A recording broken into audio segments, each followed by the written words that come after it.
Hello Indietracks. This is not quite what I imagined when Team Indietracks got in touch to ask me to do some poems this year at the event, but here we are, needs must I suppose. You find me clearly in bed on a fairly dreary Sheffield morning, and I had to do my reading today. I had to do these poems for you, but I didn't really fancy getting up, so here we are. So I have 4 poems. The first one is called The Meanwhile Site. The festival site on the Monday, where unfelt sunlight plays on speaker stacks, ostensibly silent. How long can reverberations from the encore's culminating chord persist? And what will succeed the meanwhile sights of our small wins? Here's where we spoke of distanced parents. Here's where we danced with Claire for an hour 15 without a break, shedding the dead weight of limits, forgetting the weekend's long insistence on rain.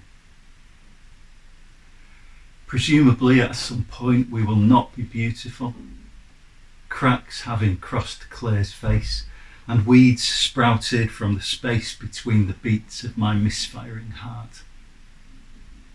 Every half hour we rise to mute the radio news, its slow rock-steady riff of depletion and winding up. DJ, play a song from before the subprime mortgage crisis. How long can reverberations persist? How many more seasons until breaking sunlight doesn't wait for Monday?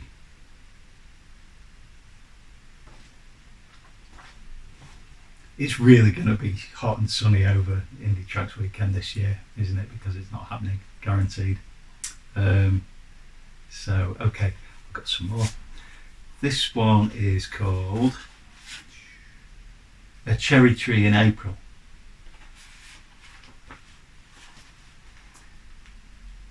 "11 months of ruggedness are so much grey pretence. Oak is not the only tree. So spare these bruising lenticels all that is boisterous. Let us ditch our boreal clichés of fortitude. Shrug aside statuesque machismo, that I may transition into springtime with insouciant pizzazz, to ripple and relinquish these ticker-tape pinks, adolescent bridesmaid adorning a breeze. Let breathless fritillaries fangirl each lush inflorescence, fulfilling the lilac identity May fritters away to the roadside, June denudes us of. Remember me like this, not taciturn and shrinking, stoic, sapless, not abiding the doltish brunt of boot and clamber, but as I bear myself, unabashed of silken prettiness in April's scantest aperture." Do you like that? I like that. It's quite pretty, isn't it? And also, while we're in that place, do you like my lockdown hair? I might keep it after lockdown. Not sure. We'll see. It's a good excuse. So, at my previous appearances at Indietracks, I've made an effort to be topical and thrown in the odd train song here and there. So I'm not going to ask you to do the woo-woo noises during this one. But this is a poem called Railway Time. I suppose you could do the woo-woo noises if you want. Nobody would really know, would they? And so this poem was inspired by the discovery on my part that before the railways, every town or city had its own local time. So Sheffield might have been 12 minutes behind London, or Bristol might have been 6 minutes ahead of London or whatever. So and all those had to be standardised when the railways came. Otherwise, that way would have would have lain madness, I suppose. So this poem about, well, inspired by that and time and subjectivity and standardisation, industrialisation, those kinds of ideas,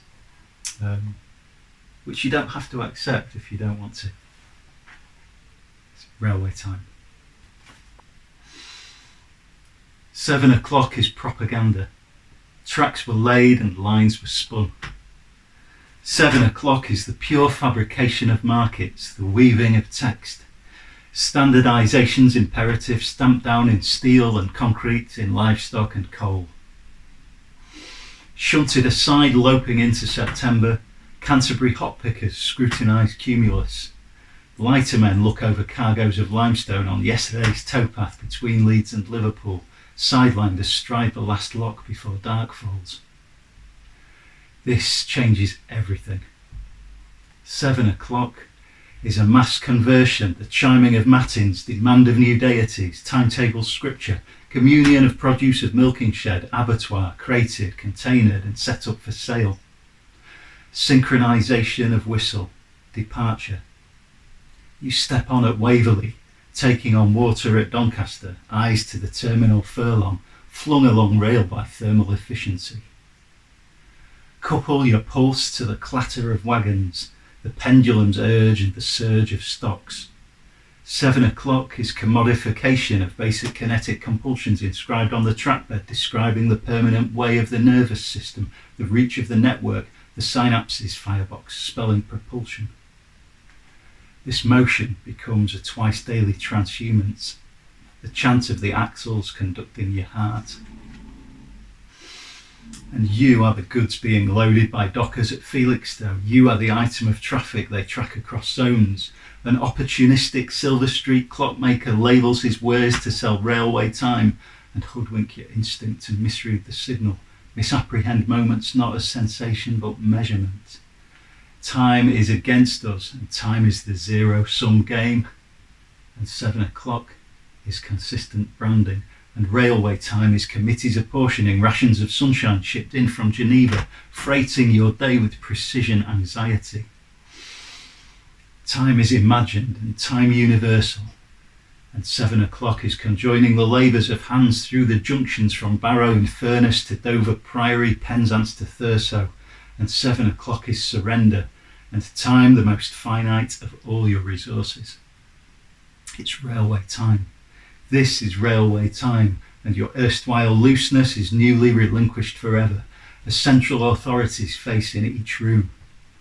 And 7 o'clock is the wind through the sidings, that quivers the willow herb, shuts down the branch line, that rationalises the parting on platforms of indiscreet lovers, that passes the motion that schedules privatisation of schedules, sells the last tick of the hour, that sets down criteria rating the retail value of your final reverie on a stopped train as you gaze out atop an embankment adjacent to derelict Derbyshire brickworks, having at last felt the moment in perfect and stark isolation, transcendent in stillness and silence. This moment, this moment, this moment, this moment, your unscheduled stop outside railway time.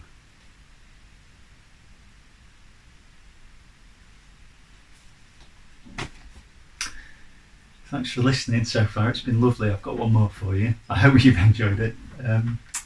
So the last one I'm going to do for you is inspired by a moment at Indietracks about 4 years ago, I think, when a group of us were staying in a kind of a barn type, cottage type thing on a farm somewhere, and we watched the International Space Station pass over. One of us had an app on the phone that alerted us to when it was passing over. So it was the Saturday night or something, and we got back from the festival, and we were all just sitting up drinking and listening to tunes, and then we all went out to look at the ISS passing overhead. And it's often observed that being at Indietracks is a bit like being in another world. That's where this comes from. This one goes out to my friend Tony, who you might know from the bands All Ashore and the Parallelograms, Velodrome 2000, Plough, Hello, How Are You, and so on. And Tony goes on the campsite, and he, like all of us, he never wants Indietracks to end. He always talks about declaring the People's Republic of Indietracks at the campsite. So this one's for Tony and all the inhabitants of the People's Republic of Indietracks. And it's called On Watching the International Space Station Pass Overhead During the Indietracks Festival. We have departed a planet which was never ours, and we are remembering how weightlessness feels. Guys, gals, and non-binary pals, we have a lift-off neither aeronautic nor psychedelic. For 3 pearly, radiant nights, apps flash prompts to dash for bands and watch the skies, the only bulletins we need. If gravity wins, Wi-Fi goes down, the internet breaks and Earth takes a retrograde spin, we will all fall back on each other. Sunglassed, nonchalant veterans of fanzine scenes will nurture beans and oversee a calm and ordered reversion to analogue media. Strange signals are carried in cosmonauts' handshakes. And look at us rock this blue dot. Our otherness is worn like sturdy aluminized micrometeoroid suits, cueing the curious gaze on induction days. They see we carry heavenly knowledge. They edge around us, prepping decontamination zones with every sideways glance. The lifespan of our mission is unknown. Some days it's all we talk about. Touchdown, and our quarantine will never really end.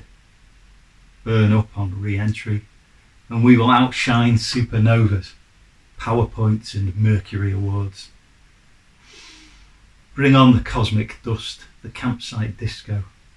Bring on the long hangovers. If ever the plug is pulled, we will go full acoustic. Thanks very much, that's all from me. I hope you've enjoyed it. You can read more, hear more at petegreen.solo.com should you wish. And yeah, have a great Indietracks at home. I'll see you for real on the other side. In the meantime, keep safe. Take care.